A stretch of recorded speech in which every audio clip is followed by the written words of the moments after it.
नमस्कार दोस्तों, आप देख रहे हैं कॉर्बेट चैनल। मेरा नाम नरेंद्र कुमार है।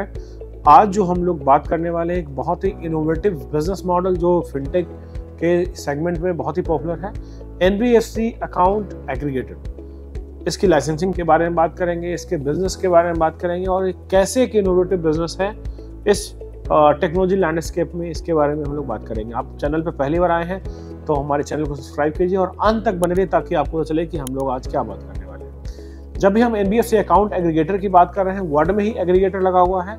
इसका मतलब ये है कि ये किसी न किसी चीज़ को एग्रीगेट करता है। तो सबसे पहली बात जो है कि ये एग्रीगेट करता है फाइनेंशियल इंफॉर्मेशन को, जैसे कि आपका क्रेडिट हिस्ट्री है, आपका बैंक स्टेटमेंट है, आपका जो इंफॉर्मेशंस है, जो वेल्थ है, जो आपके इंश्योरेंस है, या आपका जो आने वाले समय में इट इज़ एक्सपेक्टेड कि क्रिमिनल हिस्ट्री है या ट्रांसपोर्ट से रिलेटेड है, यूटिलिटी से रिलेटेड है।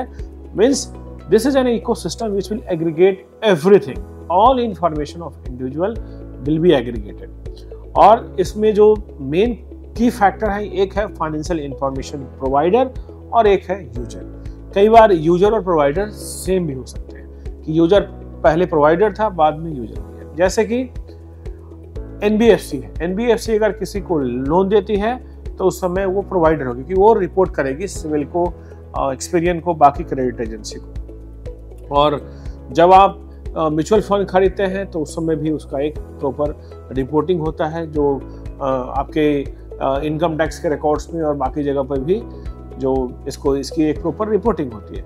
अब हम बात करते हैं बिजनेस मॉडल। आप सबको समझ में आ गया होगा कि ये कंप्लीट इंफॉर्मेशन शेयरिंग का है।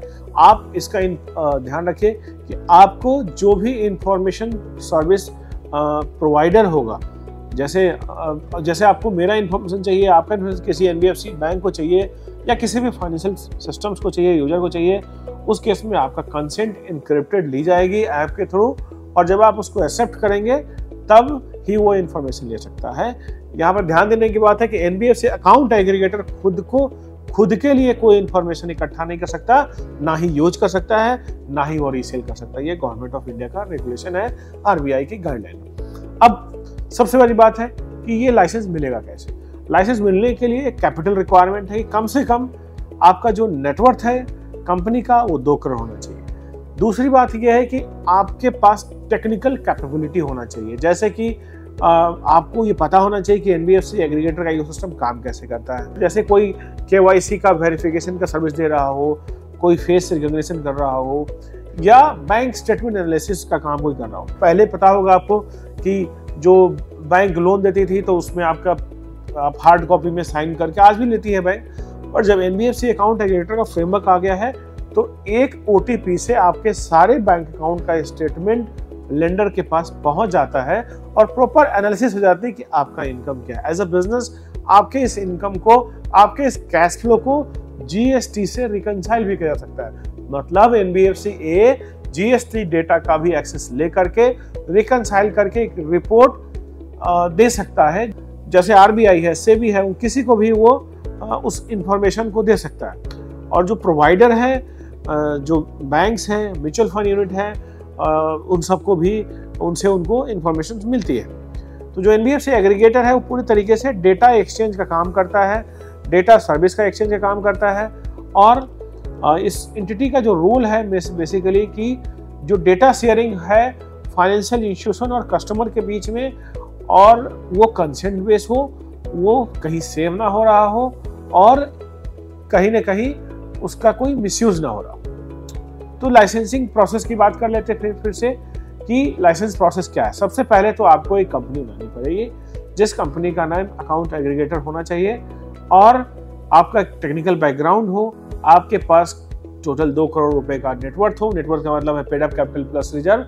एप्लीकेशन आप कम से भी लगा सकते हैं, बट मैं सजेस्ट करूंगा कि आप 2 करोड़ कैपिटल से करें, क्योंकि इसमें बड़ी कंपनीज ज़्यादा आ गई है। लेकिन अभी तक अच्छी बात क्या है कि कोई भी कंपनी अभी तक फुल फ्लैश ऑपरेशनल नहीं है, सभी लोग टेस्ट मॉडल में हैं। तो ये आने वाले समय में ये बहुत बड़ा जो है एक बिजनेस बन सकता है।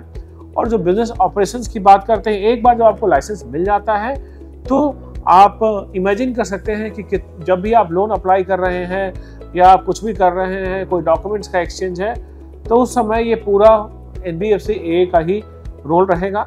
अभी मेजॉरिटी जो है लोग बैंक स्टेटमेंट एनालिसिस के लिए इसको यूज करते हैं। फिर आती है बिजनेस प्लान का, कैपिटल हो गया, कंपनी बन गई, टेक कैपेबिलिटी है। बिजनेस प्लान ऐसा होना चाहिए जिससे लगे कि आप कुछ नेक्स्ट ईयर्स, कुछ सालों में आप कुछ पैसे बनाने वाले हैं।